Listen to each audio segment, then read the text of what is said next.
that things don't always go the way that we plan, and that's that's a part of life. We are not in control, and because of the things that took place, um, family still goes on. So I mean, like we said, whoever. The following video is dedicated to Gary Gamble Sr., February 21st, 1951 through April 2020. You will be truly missed. We love you.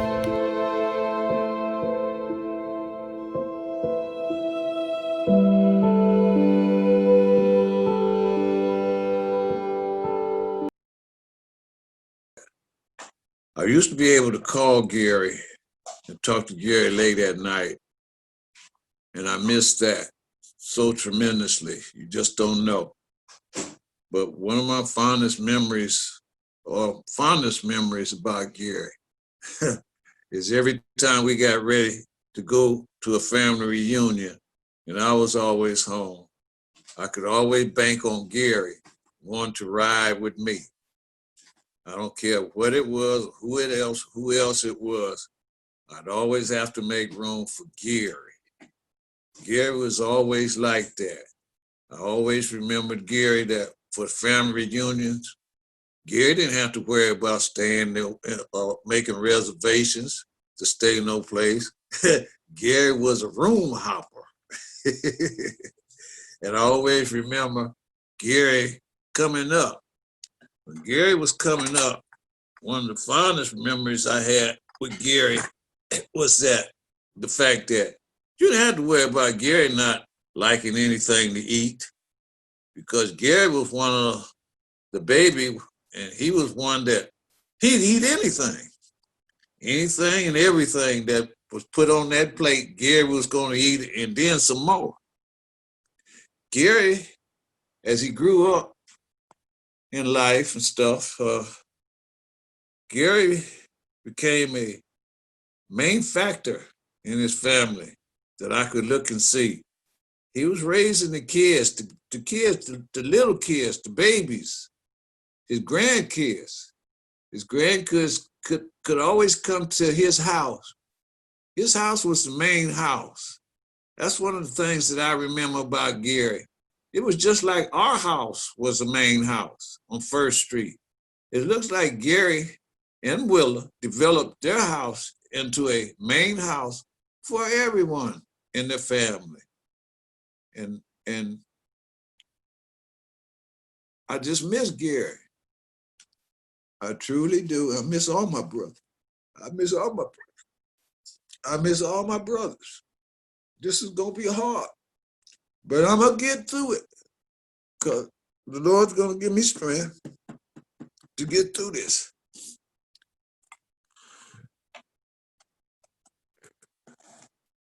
Gary was our baby brother.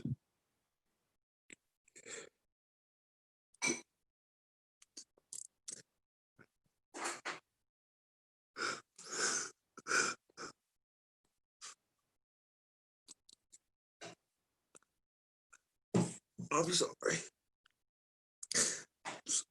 I'm sorry. I'm sorry. I'm sorry. I'm so sorry. This is a rough time for me. Rough time for me. Because Gary was the last brother that I had. And I had no brother. And y'all asked me to do this. And it's hard. It's hard. It's hard. It's hard. And that's fine.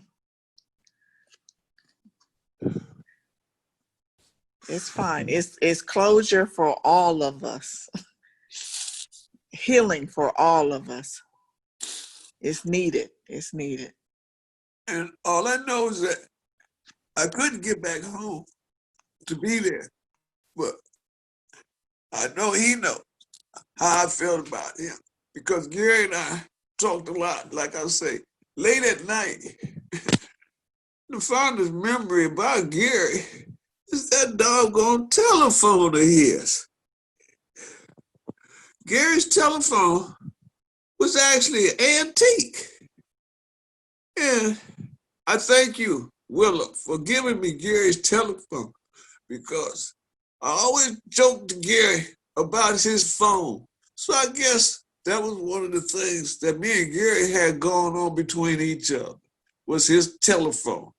I'd always tell Gary when I called him and he didn't answer, and then he called me back later on, I'd tell him, I said, hey man, you must have heard them drums I was beating outside for you to answer the drums, because you wouldn't answer your phone. Your phone was ringing so low, I guess. Oh man, yeah.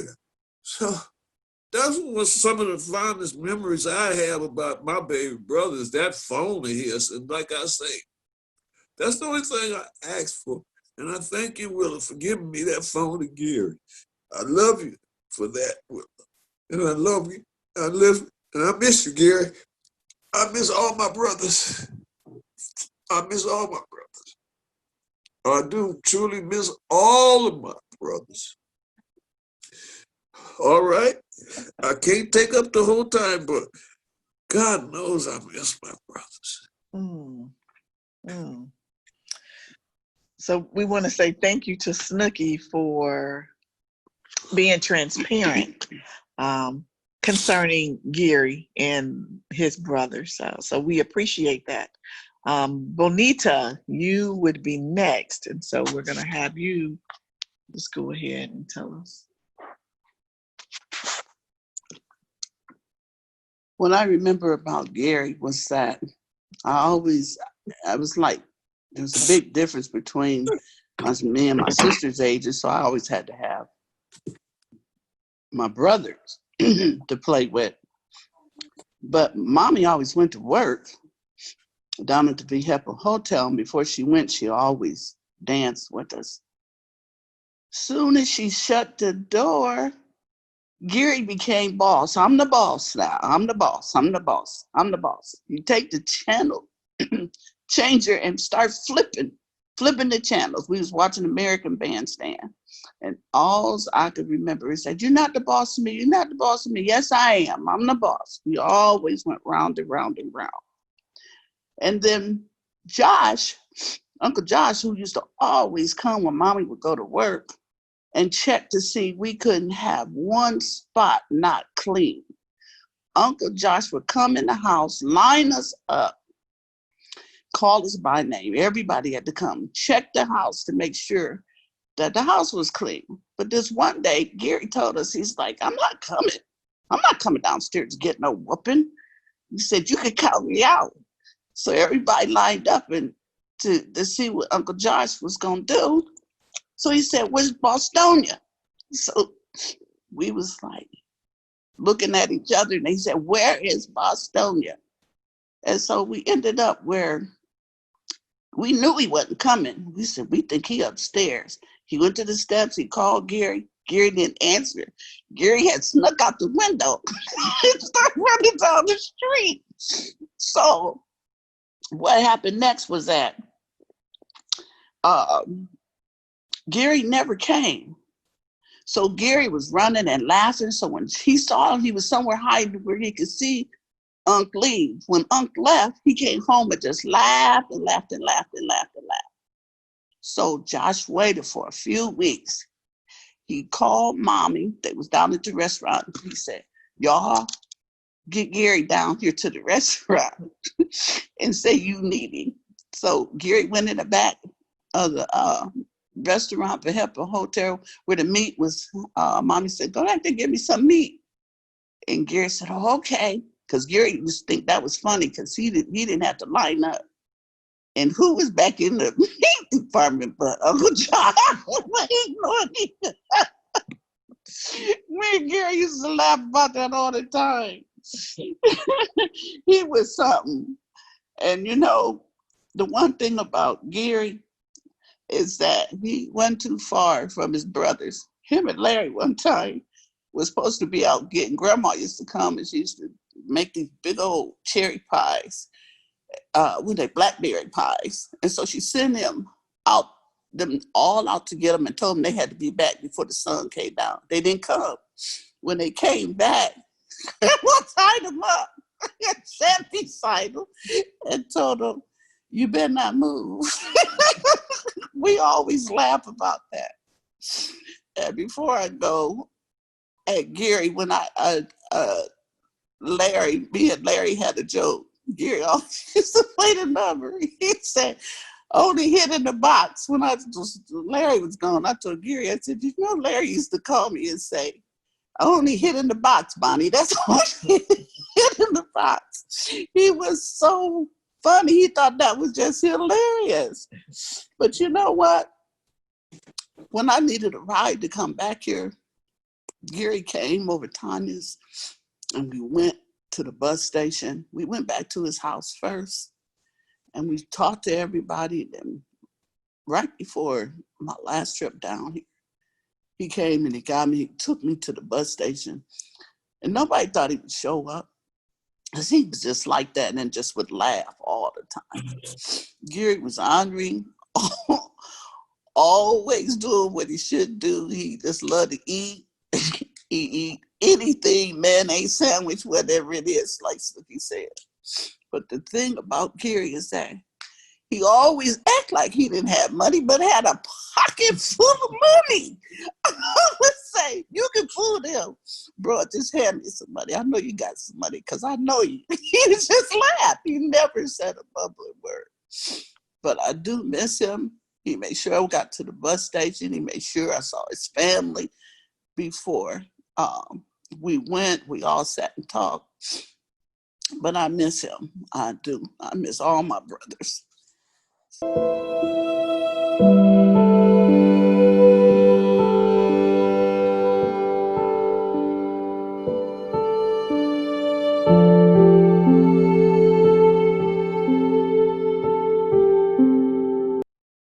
Is through this pandemic, Gary and I, we were calling each other more. For some reason, we had a yearning to talk to one another. And when I would pick up the phone to call him, he was always excited to hear from me. And when I answered my phone, I was excited also. It would always greet him with, "Hey, baby boy, how are you doing?" And I knew that it brought a smile to his face. Missed those phone calls because I know not only did it bring a smile to his face, but it brought a smile to my face.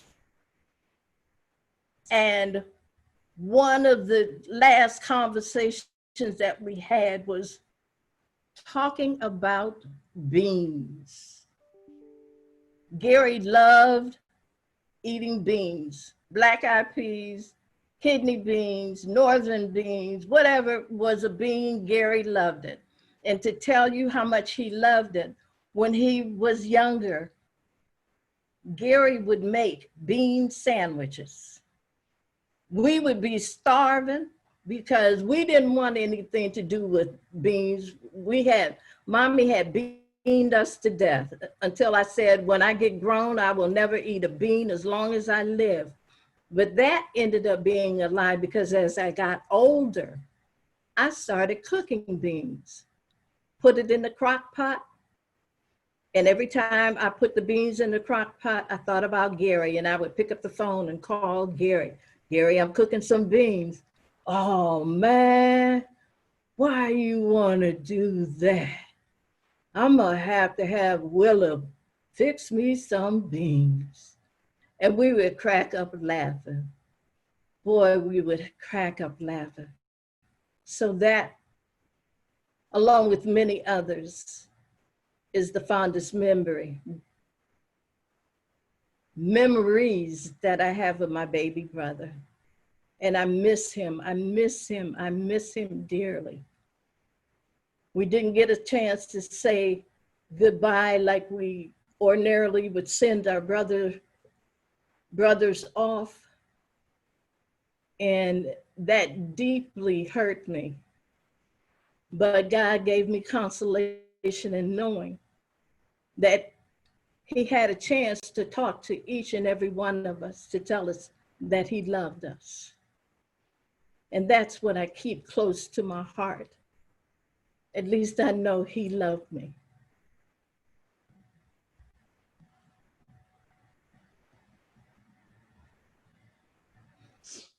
Okay, my fondest memory of my baby brother, Gary, is when we were little. And Gary, there was nothing to drink in the house. And Gary would make sugar water. I don't know where he got that from, but Gary would get a pitcher of water and put some sugar in it and would drink it. Nasty, just nasty, nasty. Or making his mayonnaise sandwiches, like Bonnie said.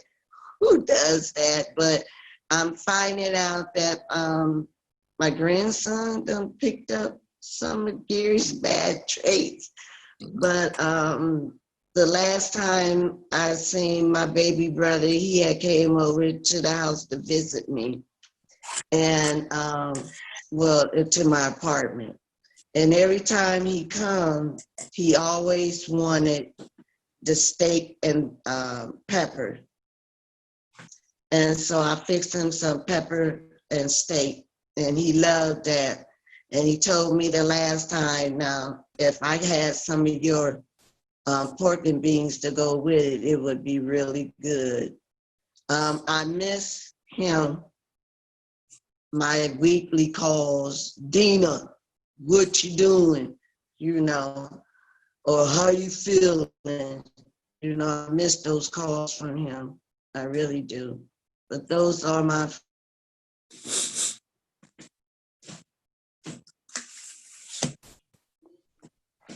love you. Whatever the holiday or festivity was, he would start off making his plates. So he would make his plates, get his foil, wrap his stuff up, sit it back. He'd say, hey, this is mine. Put it in a bag. Don't let nobody mess with this. He would say, I'm going to enjoy this tonight. That was the tonight thing. And then he went on and did his right now thing, you know. So I truly miss him. Weekly calls, especially when I moved to Charlotte, he began to call once a week. Sometimes it would get late in the week and I would call him and say, hey, I didn't hear from you this week. And he would say, well, I was waiting, you know, to make my rounds, but I was going to make my rounds, you know. But I do want to say the last 2 times prior to the last time I talked to him, he was so concerned about churches not being open, and he just had he couldn't understand that. And I, you know, have to ask the Lord, were you really dealing with him in that way, Lord? Because he called the last 2 times before the final time, and he said, baby, he said, I just don't understand. He said, I can't understand. All the churches are closed. He said, the doors to all the churches are closed. I don't understand that. And I was like, yeah, you know, a lot of people are fearful and, you know, this, that, or the other. The third to the last time that I talked to him, it was March the 15th, and I know because I preached. That was the last Sunday that our church had church, and I was on my way to church. He called about 7:50 because I was on my way. I was supposed to be there at 8. And so he was like, hey, was you sleeping? I said, no. I said, I was on my way to church. And I said, yeah, I'm preaching today. And so I said, you know, you need to get yourself back to somebody's church. And he said, yeah, I know. He said, but I have a relationship with God. He said, me and God, we talk all the time. He said, I got a relationship with God. That's one thing that you need to know for sure. I got a relationship with him. And I said, you know what? As long as you got a relationship with him, that's all I need to know. That is all I need to know. And then the very last time I talked to him, he loved his family. You know, he loved us when he would call. He wanted to know how Hollis was doing, how the kids was doing. Each one of the kids, he called them by name. what they doing. I'm so proud of my nephew and my nieces. And so the last time we were on the walking trail, when he called, we had just started walking, and Halisha and Hasi, so they were able to talk to him back and forth a little bit. And he just said, he didn't say he wasn't feeling well or anything like that. All he said is, before he got off the phone, he said, "You got Bible study tonight, right?"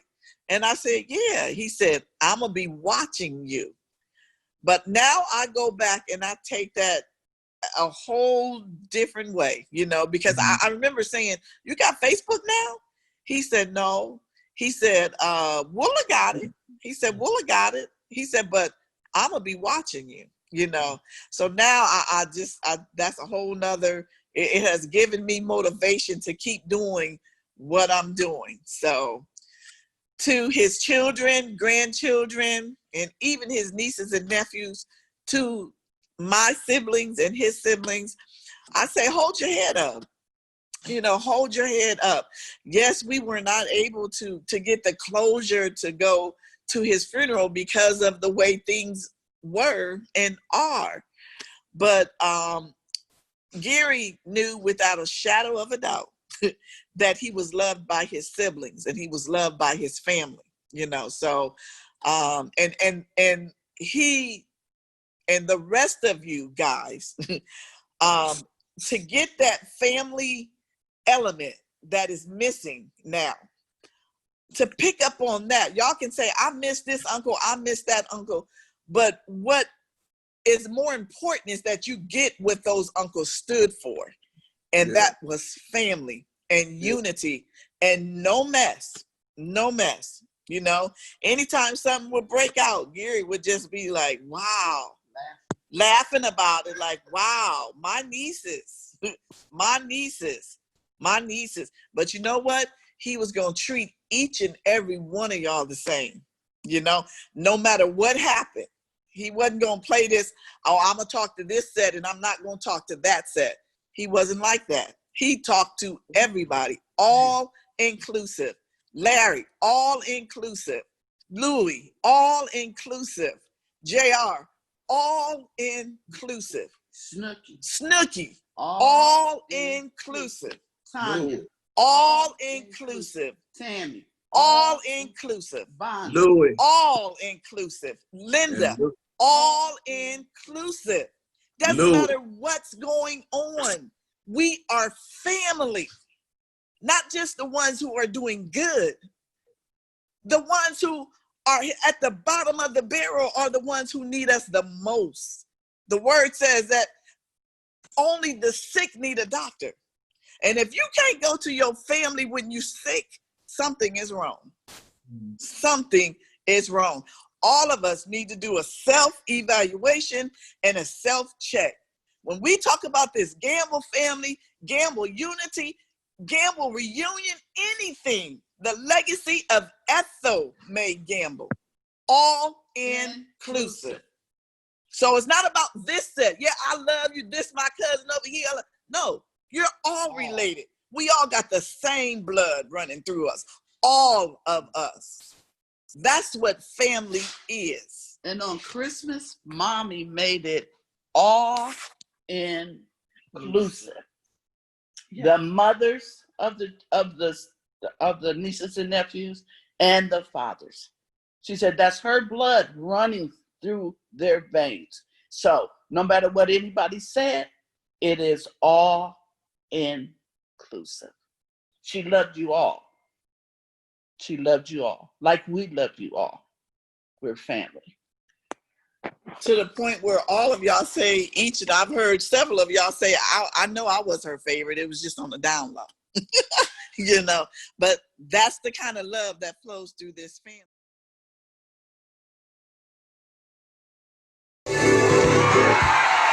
What is that? Take heed, fuck these niggas up.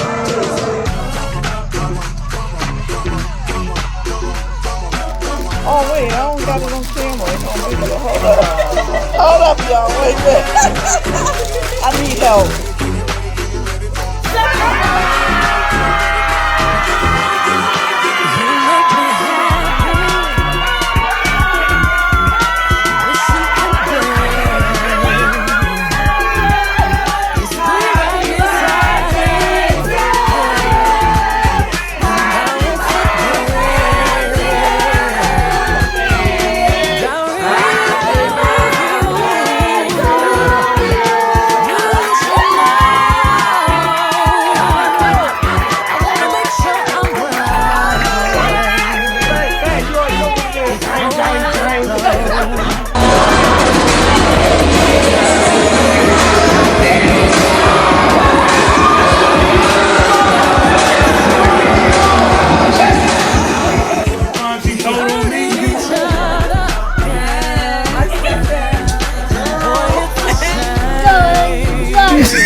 chinchilla. Boots with the ghost feathers. I brought the squad with me. Black on black band. Baby, come give me something, oh. Baby, come give me something, oh. 'Cause I can't stop loving. Praises be to the King of Kings and the Lord our God. He is wonderful.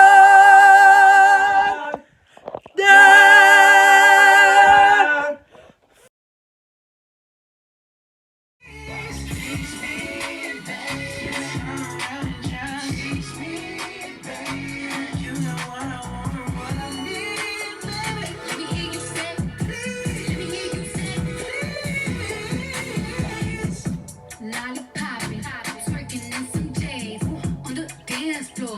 No, the way. Take my time with it. Bring you close to me. Don't want no young dumb. Better pick me like we listening to Josie. I was trying to lay low, taking it slow. When I'm picking again, hey, gotta celebrate. Your man look good, but I'm feeling away.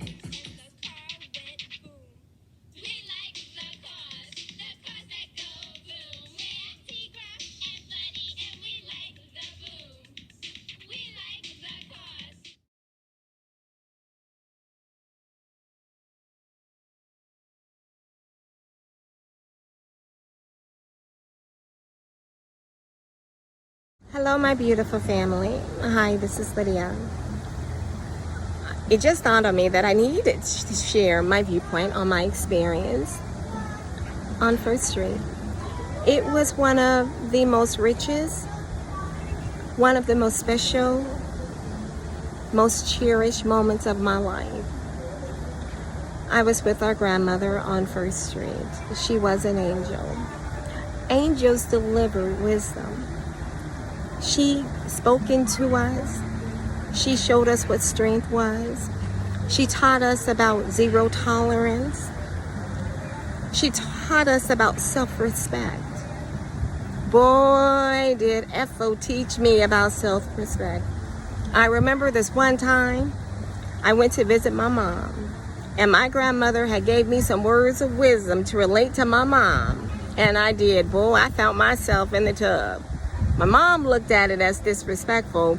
My grandmother looked at it as respect yourself, and you let your mother know she is to respect you as well. But you want to know something? That was just fine. Sometimes when you take a stand for respect, people around you don't like it. People start eye rolling, lip talking. Sometimes you have to take a stand for what is right. That's what I learned most valuable at Grandma's house. Grandma had zero tolerance for nonsense. There was no gossiping. There was no eye rolling. We were outside, we were kids, we had fun. When all the family came together, it was absolutely amazing. When I say amazing, amazing. When all of her children came together, mainly during football season, oh my gosh, that was still music to my ear. The entire house was shaking. And Grandma would sit in her chair with great pride. She was an angel in disguise. We were all treated equally. Even when my cousins would travel from Washington, D.C. and California. I do have one question about my brother Junie. I think there was a conspiracy going on. Family, he never got in trouble. I got in all the trouble. Maybe he was the saint I didn't know about. I got in all the trouble, so I'm gonna have to start investigating and asking questions. What was really going on? I never saw Grandma get on Junie. I never even saw Aunt Tanya being mean to him. I think there was a conspiracy. But anywho, love you. I'm gonna start finding out what the truth behind what was really going on. Okay, love you guys. Hello, Bye. family. How's everybody doing?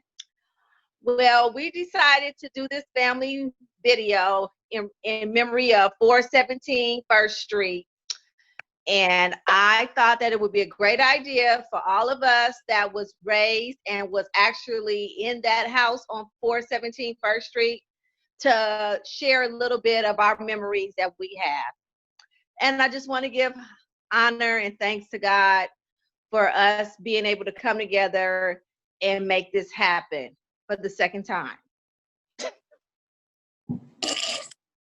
Now, I shared it with my baby cousins, and here we are.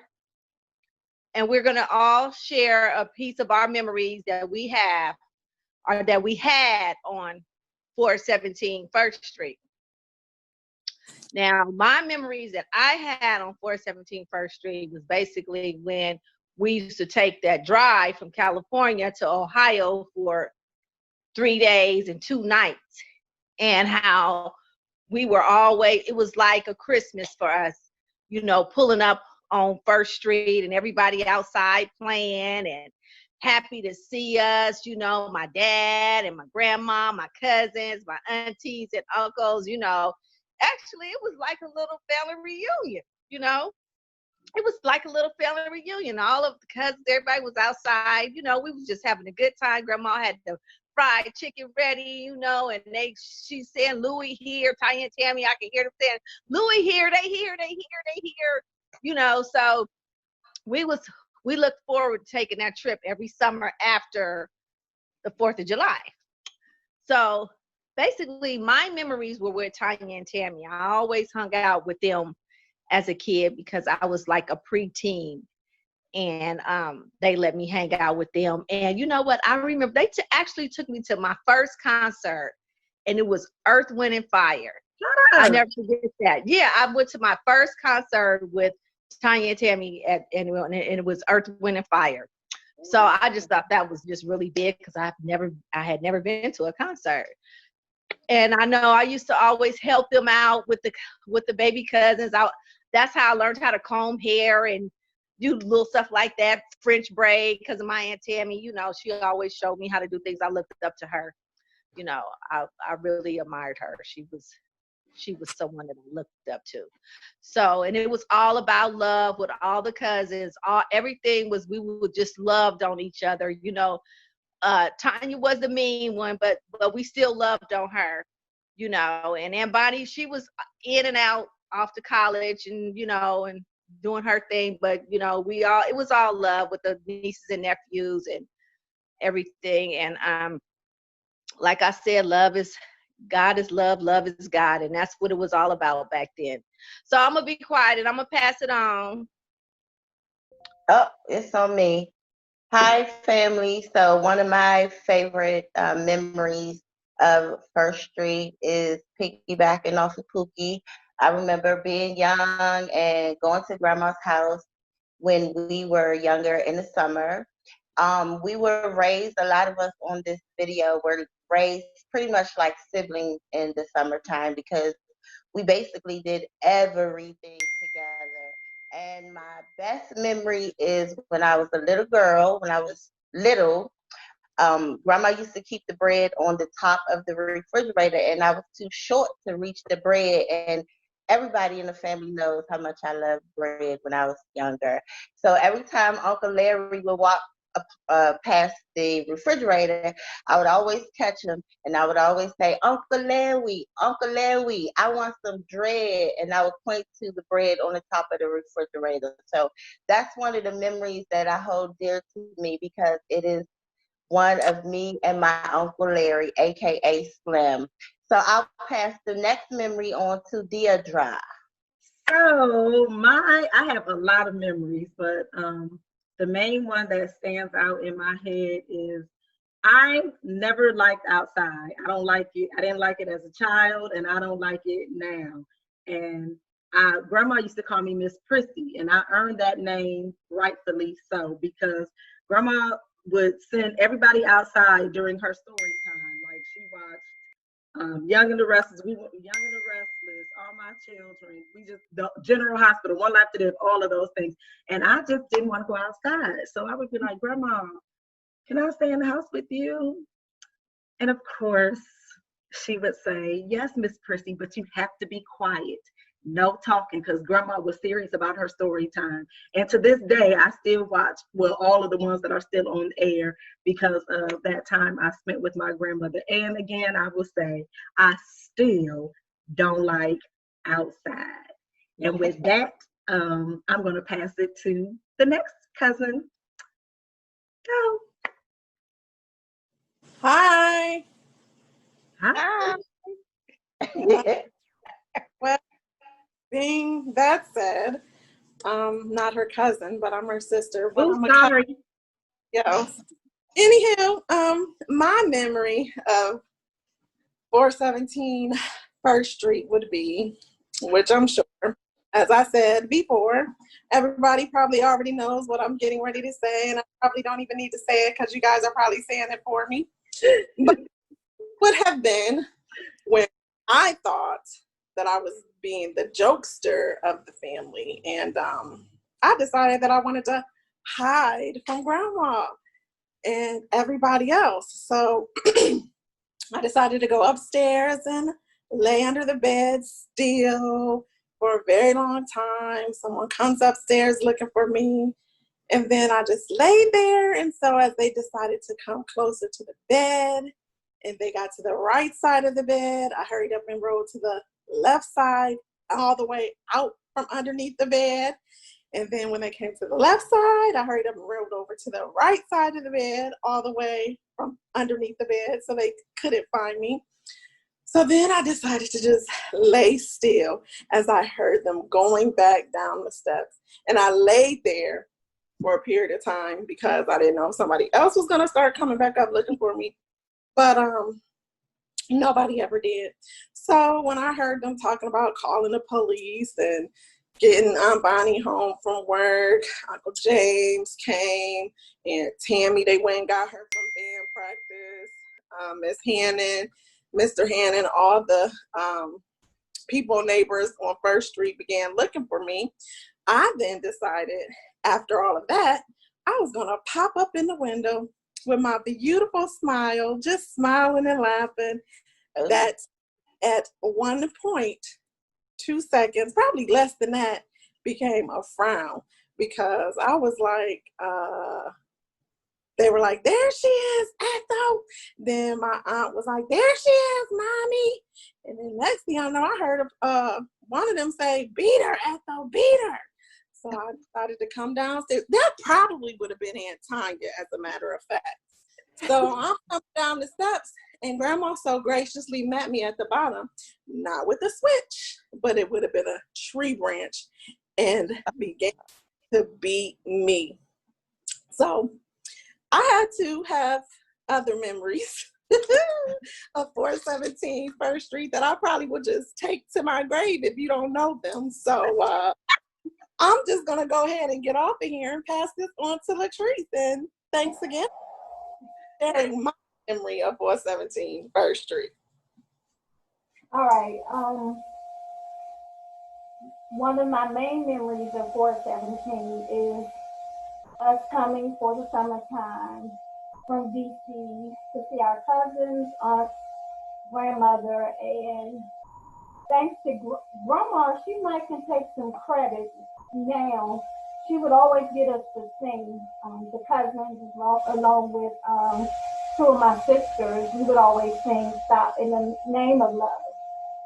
And as we were preparing for the original video that we did, we went over the words and realized that we were probably singing something that was out of our element for the ages that we were. So we just chalked it up to Grandma just taught us her version of Stop in the Name of Love. So for my memory, we decided that we would just sing a little bit and do how we used to do back in the day. Back then we would use tennis rackets, but we're going to use our brushes since we have no tennis rackets. All right, ladies? Yes. Let's go. Stop in the name of love before you break my heart. Stop in the name of love before you break my heart. Think it all over. Think it over. Stop in the name of love before you break my heart. Stop in the name of love before you break my heart. Think it all over. Think it all over. I try so hard to be patient. Each time you leave my door, haven't I been good to you? Haven't I been sweet to you?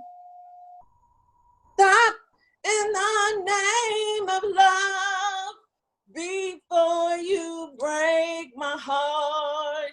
Stop in the name of love before you break my heart. Think it on over. Think it on over. Okay, Pookie. Didn't I say I wasn't gonna do it? Stop in the name of love before you break my heart. Stop in the name of love before you break my heart. Think it over. Yes. Yes. We love you guys. Love you.